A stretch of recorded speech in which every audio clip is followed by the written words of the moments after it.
마켓 브리핑 시간입니다. 오늘 아침에는 증권가에서 어떤 종목 분석들이 나오고 있을까요? 제가 두 가지 포인트 짚어드리겠습니다. 먼저 불닭볶음면과 소스의 수출 증가세, LNG선 부족 현상 두 가지 포인트 짚어보겠는데요.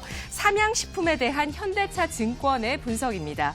삼양식품의 7월과 9월까지 최근 석 달 동안의 라면 수출액은 지난해, 지지난해 대비 높은 성장세를 보이고 있어서 이것이 올해 하반기의 실적 성장세 사상 최대치의 실적을 견인할 것으로 예상하고 있습니다. 불닭볶음면을 비롯한 라면류의 올해 3분기 수출액이 역대 최고치를 기록할 전망인데요. 여기에 올해 초부터 판매를 시작하고 있는 불닭소스의 매출 증가로 영업 레버리지 효과가 나타나면서 수익성 개선을 이끌 것으로 예상하고 있습니다.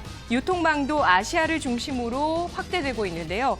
올해 1월에 유베이와 중국 총판 협약을 맺었고 온라인에서는 티몰 국제관, 왕이카오라, 오프라인은 기존 1선 도시 위주에서 2, 3선 도시까지 확장을 진행하고 있어서 유통망 강화에 따라서 중국 매출이 확대될 것으로 예상하고 있습니다. 이 밖에 작년 베트남에 이어서 올해 인도네시아 직수출, 6월 태국에서는 신규 유통업체와 계약을 하면서 방콕을 넘어서 태국 전역으로 수출이 확대될 전망인데요. 올해 예상 매출액과 영업이익은 전년 대비해서 17%, 45.8% 증가를 전망하면서 각각 5,491억 원, 805억 원을 예상하고 있습니다. 올해 3분기 수출 급증으로 인한 본격적인 증입 구간 진입을 확인하고 나면 동사의 주가도 실적 성장에 비례해서 함께 움직일 것으로 예상하고 있는데요. 투자 의견은 따로 제시하지 않았습니다. 다음은 동성화인텍에 대한 하나금융투자의 분석입니다. 한국 조선소들의 LNG선 인도량이 올해 29척에서 내년 39척, 2021년에 42척으로 증가세를 이어갈 전망입니다. 카타르, 모잠비크, 미국 LNG 수출 프로젝트 등에서 추가적인 발주까지 예상이 되고 있어서 2021년 이후에도 한국 조선소들의 LNG선 건조량은 더욱 늘어날 전망인데요. 여기에 세계 선두의 LNG 선사인 TK LNG 파트너스가 현재 LNG 물동량 증가에 비해서 LNG선 공급은 충분하지 않다면서 LNG선 부족 현상을 강조하고 있습니다.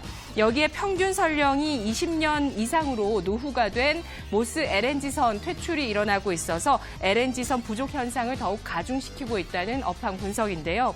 이는 LNG 선가를 밀어 올리고 동시에 LNG 본행제 같은 조선의 기자재 가격과 수요를 높이는 주요 요인이 되고 있습니다.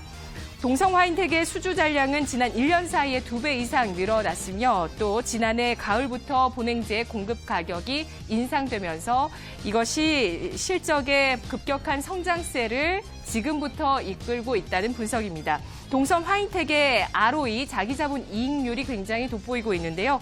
올해 26.4%, 내년 30.6%, 2021년에는 26.5%로 이어질 것으로 전망하고 있습니다.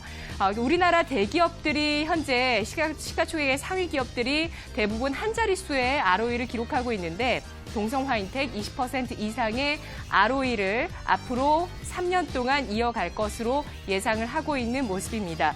동성화인텍의 투자 의견은 매수로 제시하고 있고요. 목표 주가는 14,000원으로 상향 조정했습니다.